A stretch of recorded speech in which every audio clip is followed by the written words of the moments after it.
Hi, I'm Mira. Welcome to another story. Let's see where this one takes us.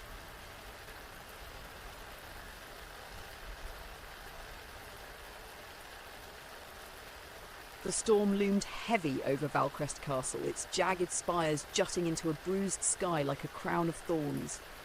Inside, the great hall was cold, the fire struggling to push back the chill. Sir Calder stood near the hearth, his armour dulled with age, but still bearing the insignia of a knight sworn to protect House Valcrest. The flickering light cast deep shadows over his face, hollowing his features and highlighting the wariness in his eyes. The castle whispered around him, not just the wind in the crumbling walls, but the faint echoes of memories, distant cries, and the clash of steel. Calder had grown used to the whispers, though they never failed to remind him of the past he carried like a wound. He stared into the flames, his grip on his sword tightening as footsteps echoed through the hall. Lady Elira Valcrest stepped into the room, her green cloak swirling around her. She walked with purpose, but there was a tension in her shoulders, a wariness she couldn't quite mask. Her pale features were sharp, her eyes piercing as they found Calder. "You've been avoiding me?" she said, her voice cutting through the quiet. Calder turned slowly, his expression unreadable. "I'm not one for idle conversation." "Then let's not be idle," Elira replied, crossing her arms. "You've had time to consider my claim. Do you believe me?" Calder studied her for a moment, his gaze searching. She carried herself with the confidence of nobility, but there was something in her eyes, a shadow perhaps, suggesting she bore the weight of her claim more heavily than she let on. "It doesn't matter what I believe," Calder said finally. "What matters is whether you're prepared for what this castle holds." Elira's brow furrowed. "I'm not here to cower. This castle is mine by blood, and I intend to reclaim it." "Blood spilled here too," Calder said, his tone darkening. "The night your father fell, this place became a tomb." Elira stiffened but held his gaze. "I know, and I'm here to uncover why." Before Calder could respond, a faint sound drifted through the air, a whisper, barely audible but unmistakable. It came from the corridor beyond the hall, curling through the stone like a ghostly breath. Both of them turned toward the sound.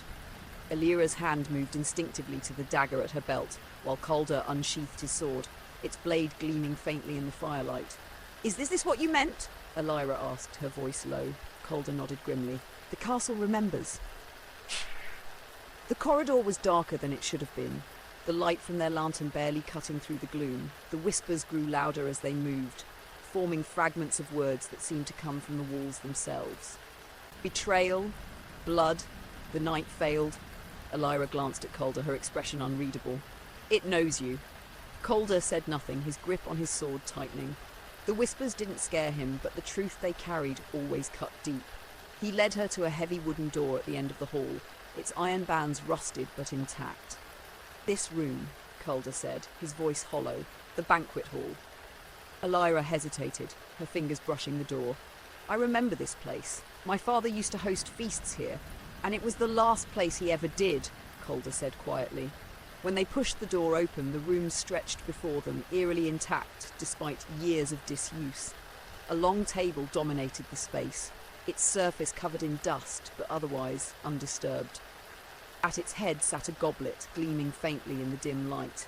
Elira approached it slowly, her fingers brushing the engraved crest of her family. "This is where it happened," she murmured, her voice heavy. "The night my father died." The whispers swelled suddenly, filling the room with a chorus of accusations. "You fled, the night failed, blood spilled here." Calder gritted his teeth, his mind flashing back to that night. He had been there, fighting to protect Lord Valcrest as the betrayal unfolded. He had failed to stop it, his sword too slow, his judgment too trusting. The weight of those moments had never left him. Elira turned to him, her face pale. "Do you hear it, Calder? My mother's voice. She's accusing me." Calder stepped forward, his voice steady but strained. "It's not her. The castle twists the truth, preying on guilt." "But what if it's right?"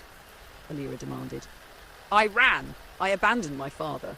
And I failed him," Calder countered, his tone sharp. "But guilt won't change the past. If we want the truth, we have to face it." As if in response, the air in the room grew colder, and a figure began to materialize at the head of the table. It was a woman, her face pale and shrouded in mist, her eyes burning with accusation. Why have you returned? The figure demanded, its voice echoing. You who betrayed, who failed, this place is not yours to reclaim. Calder stepped forward, his sword raised. This is no longer your place either. The figure's gaze shifted to him, its voice filled with malice. And you, knight, you who swore to protect, what right have you to stand here? Elira drew her dagger, stepping beside Calder. This castle belongs to the living, not to the past. Whatever you are, we'll face you together. The figure let out a chilling laugh, the whispers swelling into a deafening roar. The room itself seemed to shift, the walls pressing inward as the shadows grew darker. But for the first time, Calder and Elira didn't retreat. They stood together, their blades ready, determined to face not just the castle's ghosts, but the weight of their own failures. Only by confronting the truth could they hope to reclaim what had been lost.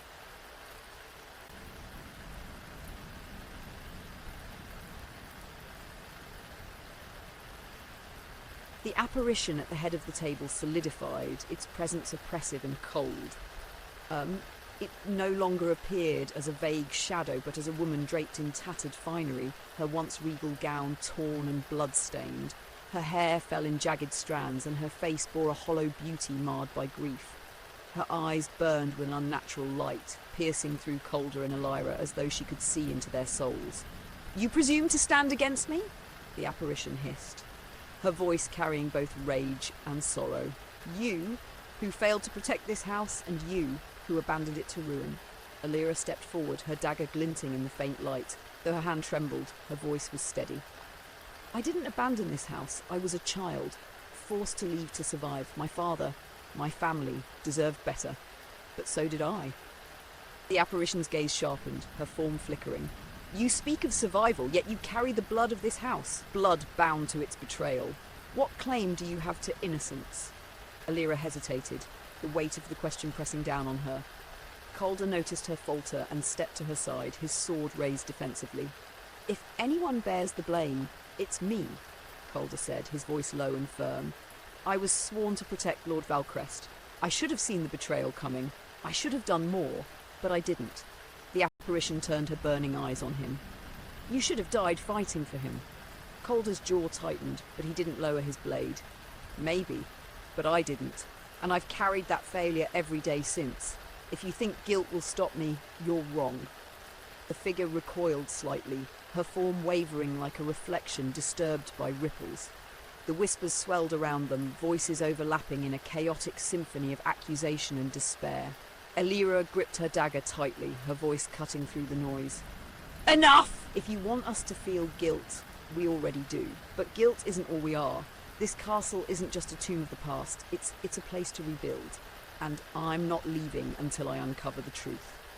At her words, the room seemed to shift. The table, the torn tapestries, even the walls flickered as if caught between two states of existence.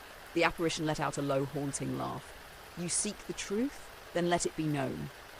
The air grew heavy, and the shadows coalesced into a new scene. The banquet hall came alive, its broken table restored, its tarnished goblets now gleaming. Lords and ladies filled the room, their laughter echoing off the walls. At the head of the table sat Lord Valcrest, his presence commanding, his eyes kind but watchful. Elira gasped softly, her dagger lowering as she recognised her father. This was the night it happened, she whispered. Calder's knuckles whitened around his sword hilt. The night he was betrayed. The scene played out like a twisted play. A servant approached Lord Valcrest, whispering something in his ear. His face darkened, and he stood, addressing the gathered nobles. It seems there is unrest in my lands. I will return shortly. The lord left the hall, his gait purposeful. Moments later, a shadowy figure stepped forward, a noble who removed a hidden blade from his cloak. Calder recognised him instantly. Lord Orvan, Calder growled. The name burned on his tongue. Elira turned to him sharply. You knew him? He was a trusted ally, Calder said bitterly. Or so we thought. In the vision, Orvan followed Lord Valcrest into the corridor. Moments later, muffled shouting and the clash of steel echoed back into the hall. The nobles at the table exchanged uneasy glances, but no one moved to intervene. Minutes later, Orvan returned, blood staining his blade and his hands. Lord Valcrest has fallen, Orvan declared coldly. The estate is mine now. Any who object will share his fate. The hall fell silent. the nobles frozen by fear. The vision blurred as the scene dissolved back into the cold, ruined banquet hall of the present. The apparition reappeared, her form steadier now, as if the memory had given her strength. "You saw it," she said, her voice filled with anguish. "The betrayal that brought ruin to this house. You seek the truth, and now you have it." Alira's face was pale but resolute. "I won't let Orvan's betrayal define this castle. This is my family's legacy, not his." "And you," the apparition said, turning to Calder. "You failed to stop him. What will you do now?" Calder's gaze was steady. "I'll protect what's left. I'll protect her." The apparition studied them both, her burning eyes flickering as though weighing their words. Finally she nodded slowly. "Perhaps there is hope yet," she said. "But this castle will test you as it tested me. Prove your worth, or it will consume you." With that, the apparition faded into mist, the whispers falling silent once more. The hall was still, the weight of the memory lingering in the cold air. Alira sheathed her dagger, her hands shaking. "We know what happened now, but that doesn't mean it's over."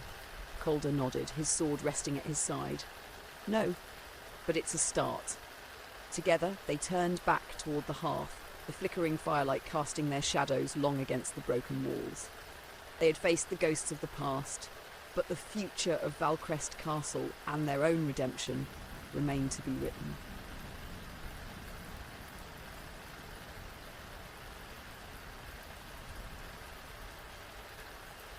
The morning light seeped into Valcrest Castle through the fractured windows, weak and pale against the looming structure.